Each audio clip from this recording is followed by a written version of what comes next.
Bonjour à tous et bonjour à toutes et bienvenue pour cette nouvelle vidéo des Mémoires d'Adrien. Une vidéo qui s'intégrera dans la série de la comédie humaine. Après La Maison du Chat qui pelote et Le Bal de Sceaux, je vous avais fait une vidéo sur les mémoires de deux jeunes mariés. Et aujourd'hui, nous allons parler de La Bourse, donc d'Honoré de Balzac, qui est la suite dans l'ordre que moi j'ai sélectionné. La Bourse donc de Balzac, que moi j'avais dans cette édition, qui est intégrée également avec La Vendetta. Et alors c'est là l'un des soucis dont parlait déjà pour la comédie humaine. C'est la difficulté parfois à trouver certains ouvrages, et notamment les nouvelles qui vont être assemblées de manière un peu anarchiste. Donc, c'est pas forcément évident comme ça d'avoir toute la comédie humaine. Alors, il y a d'anciennes collections des années 80 comme ça qui les reprennent à la suite, ou alors vous avez le choix de la Pléiade. Voilà, moi j'ai trouvé cette Pléiade en occasion, voilà, sur Vinted, où il y a pas mal de bons livres d'occasion, de bonnes annonces, et je l'ai trouvé à 15 €, vous voyez, et elle est en super bêta, et il y a à peu près de la Bourse jusqu'à la Albert Savarus, donc vous voyez, enfin non, de la Maison du Chat qui pelote, il y a tout jusqu'à, il y a même, non, alors attendez, je veux pas vous dire de bêtises, parce que là on est dans les notes, donc l'avant-propos de la Maison du Chat qui pelote, ensuite jusqu'à La Vendetta, donc c'est quand même assez complet, il y en a plusieurs, je sais pas si j'ai exactement ici la liste de ce qu'il y a à l'intérieur.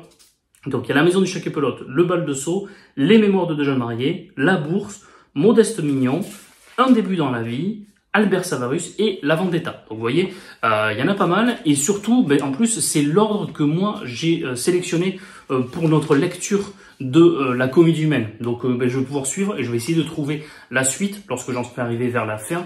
Et c'est vraiment pas mal à lire. Et ensuite, en plus, à chaque fois, il y a une bonne introduction assez intéressante qui permet d'introduire le texte. Alors moi, je conseille de lire l'introduction après avoir lu le texte, après avoir lu la nouvelle ou le roman, parce que, évidemment, ça révèle certaines parties du récit, puisque ça l'analyse. C'est ce que moi, je fais aussi dans mes vidéos, mais pour ceux qui sont embêtés par ça, je conseille de lire l'introduction après. Voilà, donc, après toutes ces histoires d'édition, de collection, etc., rentrons dans La Bourse. Dans l'introduction, justement, on cite Félix Davin qui nous dit que La Bourse est un de ses plus jolis tableaux de chevalet. Tout est dit avec cette petite expression, un de ses plus jolis tableaux de chevalet, parce qu'on a une courte nouvelle, elle fait à peu près 20 pages, 25 pages, sur le processus de création artistique. On a les débuts déjà, même si on l'avait dans La Maison du Chat qui pelote, mais les débuts de la conception des arts, de l'art, de la fascination de la peinture par Balzac. On suit l'histoire d'un jeune homme qui s'appelle Hippolyte de Schinner, donc vous voyez, un aristocrate par sa famille, mais qui est sans sou, qui est à moitié miséreux, qui vit dans un appartement, je crois, au 4e étage. Je sais plus exactement à quel étage, mais dans des conditions très pauvres. Et pourtant, c'est un peintre très réputé, une célébrité, et il deviendra une immense star d'ailleurs de la peinture dans la comédie humaine, parce que c'est là les avantages de la comédie humaine. On le retrouvera plus tard dans d'autres livres. Et d'ailleurs, on rencontre d'autres peintres très rapidement, dans un court dialogue dans cette nouvelle, La Bourse. C'est des peintres qu'on va retrouver de manière plus développée dans d'autres. Et c'est là l'une des grandes forces de la comédie humaine. Ils apparaissent très légèrement, très brièvement, mais ils sont là, ça montre que ça existe, ça montre que c'est un monde indépendant, autonome et vivant que cette comédie humaine. C'est ce que j'adore. Il faut être attentif, on va y revenir après, mais c'est ce que j'aime, et puis ces vidéos vont nous permettre au fur et à mesure, nous, de nous rendre compte des personnages qui reviennent, etc. C'est ce que j'aime. Vous vous souvenez, lorsque j'avais visité la maison de Balzac, que je vous encourage à aller voir, c'est un endroit très charmant à Paris, à l'ouest de Paris, il y a une salle à la maison de Balzac où on retrouve une partie de tous les personnages de la comédie humaine. Elle est fascinante, elle est très marquante, cette salle. Voilà. Donc la maison de Balzac, j'avais fait une vidéo où je la visite, et je vous encourage à aller vous-même faire l'expérience. Alors pas pendant la période des Jeux Olympiques, mais après, lorsque Paris sera peut-être un peu plus calme. Et donc, ce Hippolyte de Schinner, il est dans son atelier et il tombe. Il fait une chute fracassante. Il est secouru par ses deux voisines du dessous, une Adélaïde, une jeune femme, et sa mère. La mère est baronne parce qu'elle était mariée à un baron, mais qui est décédée pendant les guerres de la Restauration, enfin en tout cas de la Révolution. Je ne sais plus exactement quelle guerre. Non, je crois que c'était dans la Révolution, parce que justement le directoire avait refusé de leur confier, de leur transmettre une pension, puis ça avait été confirmé. Enfin, bref, il me semble que c'est ça, d'après mes souvenirs, mais comme à chaque fois que je fais des vidéos, je fais pas d'immenses recherches, je fais vraiment des réactions à chaud de mes lectures. C'est ce que j'aime, cette spontanéité et cette passion et cette réaction à chaud vraiment que je fais de mes lectures et qu'on puisse ensuite s'en échanger. Bref, Donc ce sont des aristocrates, cette Adélaïde et sa mère, mais qui elle aussi, elle étant veuve et ayant pas de pension de la mort de son mari, elles vivent dans des conditions très pauvres, très misérables, et donc il est secouru par elle, il va être invité à aller chez elle, et il va tomber fou amoureux sous le charme de Adélaïde, la jeune fille. Entre eux va naître un amour naissant, très passionnel, très languissant, très amoureux. C'est très très bien décrit. Balzac, en quelques pages, il montre qu'il est capable, dès cet instant, je crois qu'il l'a écrit dans les années 1830, donc il est encore très jeune. Il l'a écrit avant les Mémoires de jeunes mariés, mais il a rétabli cet ordre après. Il est capable déjà de décrire de manière très brillante et de manière très sensible la naissance du sentiment amoureux. C'est très bien fait. Il décrit le coup de foudre qu'a le peintre envers cette jeune fille. D'ailleurs, une sorte de réponse à la maison du chat qui pelote, où on voit déjà un coup de foudre d'un peintre pour une jeune fille. Vous vous en souvenez, dans la maison du chat qui pelote. Et il va en tomber amoureux. Il va y avoir un sentiment qui va naître, une histoire d'amour. Mais il va commencer à être un peu méfiant. Et il va se poser des questions. Là, vous vous dites, mais quel rapport avec la bourse? On y vient, rassurez-vous. Parce qu'en fait, il commence à se méfier. Il se dit, mais en fait, comment se fait-il que ces jeunes femmes, que cette femme et sa mère vivent ainsi dans des conditions très misérables alors qu'elle a un titre à la base? Et pourquoi il y a ces deux hommes assez âgés qui font partie de la vieille aristocratie de la monarchie? Pourquoi viennent-ils tous les jours comme ça les visiter? Et pourquoi viennent-ils alors qu'ils savent qu'ils vont perdre au jeu et donc ils vont donner des sous comme ça chaque jour à cette baronne et à sa fille? Et il se dit, c'est bizarre, elles sont peut-être pas d'une moralité extrêmement exemplaire. Il commence à se poser des questions sur elles. Donc il commence à s'interroger, à consulter ses amis. C'est là qu'on voit apparaître des peintres qui lui disent, mais moi je la connais, je la vois tous les jours, etc. Et donc le doute naît en lui. Et un jour, il va comme ça laisser sa bourse un peu en apparence. Il va faire exprès de le faire. Et ensuite, il va revenir quelques heures après pour dire, excusez-moi, j'ai perdu ma bourse. Et elles lui disent, non, on n'a rien vu. Et là, c'est terrible pour lui, parce qu'il se dit, elles m'ont volé. Ce sont des femmes, en fait, qui sont moralement dans le vice, ne sont pas des femmes bien. Je me suis fait avoir. Auparavant, pour intégrer la maison, je ne l'ai pas dit, pardon, et je reviens dans le résumé, auparavant, il avait vu un portrait dans cet appartement, et c'était le portrait du père, du mari défunt de la baronne. Et il le trouvait très moche, très laid. Il leur dit, bon, même si le portrait, c'est pas quelque chose de très agréable à faire pour un peintre, c'est pas ce qu'on préfère faire, les peintres n'aimaient pas faire des portraits. C'était quelque chose d'assez ingrat de faire des portraits, à part quelques exceptions, évidemment. Donc il leur dit, je peux le refaire ce portrait parce que je le trouve pas beau. Elle dit, écoutez, avec plaisir, faites-le. Donc il va travailler dessus gratuitement, il ne demande rien en retour, si ce n'est, ben voilà, il est intégré petit à petit dans la maison, il va y revenir tous les jours. Et donc il va jouer avec elle, etc. Lui aussi va commencer à perdre. Par jalousie, il va vouloir que les deux hommes cessent de venir, parce qu'il trouve qu'ils sont un peu trop élogieux à l'égard de la jeune fille. Elle aussi, elle est très jalouse, et donc elle refuse qu'ils sortent trop dans les salons, etc. Donc lui aussi, il va s'enfermer, s'isoler. Donc il va y avoir ce huis clos finalement entre l'appartement de la baronne et de sa fille et l'appartement du peintre, son atelier.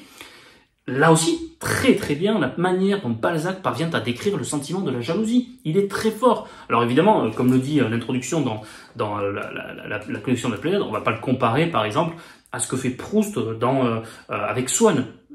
Il y a des dizaines et des dizaines de pages où aujourd'hui vous le lisez encore, tout le sentiment de jalousie, il n'y a plus rien à dire sur la jalousie après Proust, honnêtement. Hein. Donc il le fait un peu, il n'est pas à ce niveau-là peut-être, mais il le fait quand même très très bien, c'est très bien fait. Et donc, avec ces histoires du vol de la bourse, il commence à se méfier. Et donc, après, il va mener sa petite enquête, mais comment ça se fait, etc. Et, alors là, petite alerte pour ceux qui n'ont pas envie de connaître la fin ou qui l'ont pas encore lu, mais je le dis quand même parce que ça permet d'analyser. Alerte, donc je vais révéler la fin. En fait, il va y avoir un petit détail sur la fin qui va le rassurer. Il va voir, en fait, ce sont des femmes bien, ce sont des femmes honnêtes. Et, surtout, il va revoir apparaître sa bourse. Sa bourse va réapparaître devant lui, sauf qu'elle est encore plus belle, elle a des perles, et toutes les décorations qui en fait sont du fruit du travail de Adélaïde. En fait, elle lui avait pris la bourse, elle l'avait empruntée pour la rendre encore plus belle, pour le remercier de ce qu'il a fait, et pour lui faire cette déclaration d'amour par la beauté, l'esthétique de cette bourse. C'est somptueux, et en fait, il va se rendre compte que les deux aristocrates qui venaient tous les jours sont là pour aider cette baronne, ils trouvaient injuste son sort.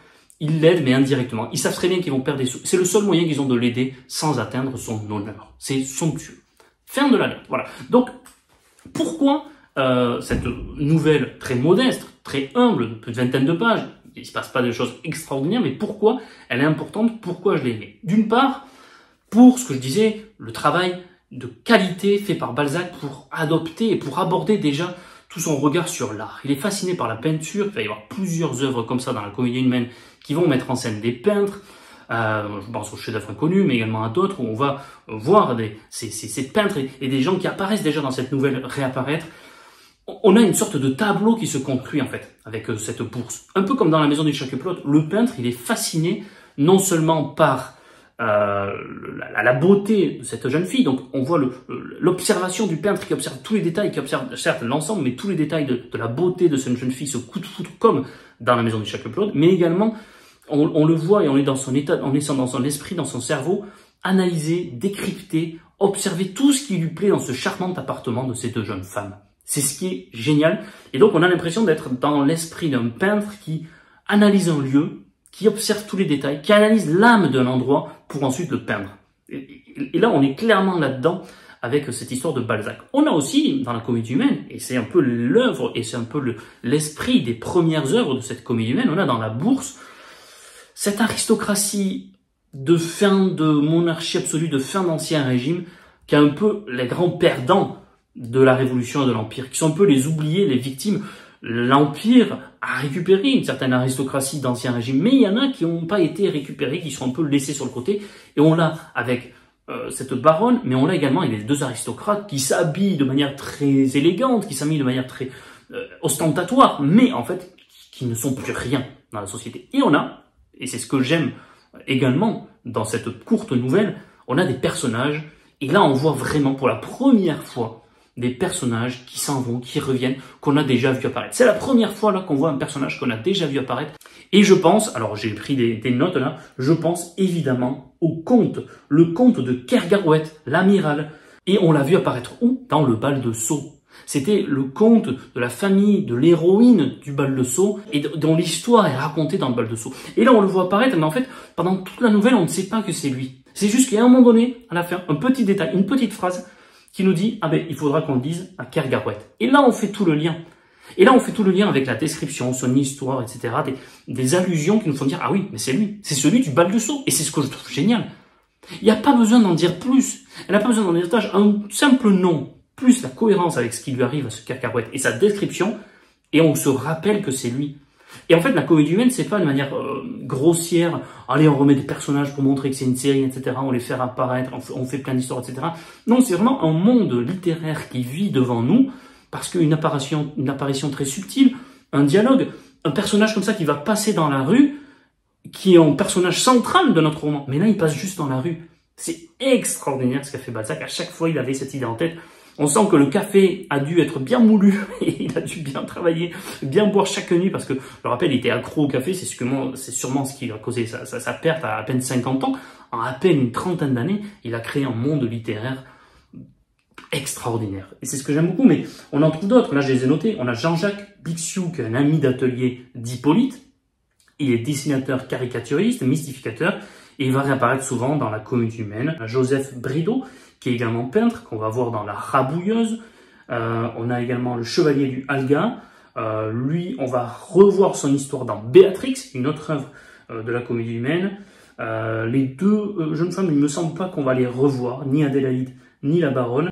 Bref, voilà. Et évidemment, Hippolyte de Schinner, qui deviendra baron, et qu'on retrouvera dans Pierre Grassou, dans La Rabouilleuse, ou dans Un début dans la vie. Donc vous voyez, tous ces personnages, soit on les a déjà vus pour le conte de Kergarouët, soit on va les retrouver, et c'est ce que j'aime, c'est pour ça que je me suis lancé avec vous dans la comédie humaine. Voilà, donc j'espère que ça vous a plu, c'est très court comme vidéo, mais finalement c'est très court également comme nouvelle, comme je vous ai dit, 20-25 pages, et vous avez fait le tour. Comme souvent dans la comédie humaine, dans ce qu'on a vu jusqu'alors, ce ne sont pas des histoires avec plein de rebondissements, une histoire très complexe, etc. C'est très simple, il se passe souvent une ou deux choses, et c'est très facile à comprendre déjà, c'est ce qui est bien avec Balzac, c'est toujours facile à comprendre, c'est bien écrit, et c'est fluide, et à chaque fois ça veut dire quelque chose, à chaque fois c'est cohérent avec ce qu'il entend démontrer, ce qu'il entend décortiquer, ce qu'il entend peindre de la société de ce début du 19e siècle, voilà, et c'est ce que j'aime dans la comédienne. Vous êtes beaucoup maintenant à rejoindre cette folle aventure, merci et bravo. On va continuer, voilà, on en est qu'au tout début, mais on va continuer parce que je vois déjà un enthousiasme chez vous. Il y en a qui attendent, qui espèrent, etc. Donc c'est bien. Vous pouvez venir, comme je vous l'ai dit, sur le Discord. Donc, je mettrai le lien dans la description de cette vidéo. Donc, sur le Discord, on est déjà presque 200 à échanger. J'ai créé des salons par auteur, j'ai créé des salons par genre littéraire. Donc, voilà, pour nous présenter, chacun peut présenter ses achats, chacun peut dire qu'est-ce qu'il lit actuellement, des discussions générales. Donc, on peut discuter comme ça en direct, dans la joie, la bonne humeur, le respect de chacun. Le Discord qui s'appelle donc le Discord des Mémoires d'Adrien, ou le Salon littéraire des Mémoires d'Adrien, je ne sais plus comment j'ai nommé, mais vous pouvez le retrouver dans la description. Vous pouvez me suivre sur Twitter, sur Instagram avec Mémoires d'Adrien, également sur Facebook avec la page Facebook, les lectures des Mémoires d'Adrien. N'oubliez pas d'aimer cette vidéo, de la commenter, de la partager, de vous abonner si vous ne l'avez pas fait. Au moment où j'enregistre cette vidéo, on est quasiment à 8000 abonnés. Donc vous voyez, à 2 ans après la création de cette chaîne, je n'imaginais pas qu'un simple type comme moi qui parle comme ça devant sa caméra de ce qu'il aime lire, recueillerait un jour et regrouperait en lui presque 8000 personnes, 8000 passionnés de littérature. Et je le vois dans vos commentaires que vous êtes d'immenses passionnés et ça fait plaisir. La littérature a encore de beaux jours devant elle, contrairement à ce que certains esprits chagrins peuvent nous dire. Vive la littérature, prenez soin de vous, lisez des livres, lisez Balzac et évidemment, lisez Modeste Mignon, qui est le prochain sur la liste. Moi, je vais le commencer dès aujourd'hui. Pour mes vacances, comme je vous l'ai dit dans mon programme de lecture, Modeste Mignon, parce que dans le courant du mois d'août, je viendrai vous faire sur la vidéo sur Modeste Mignon, qui est un peu plus long que la bourse. Donc vous avez le temps. Allez, c'est parti, à très bientôt.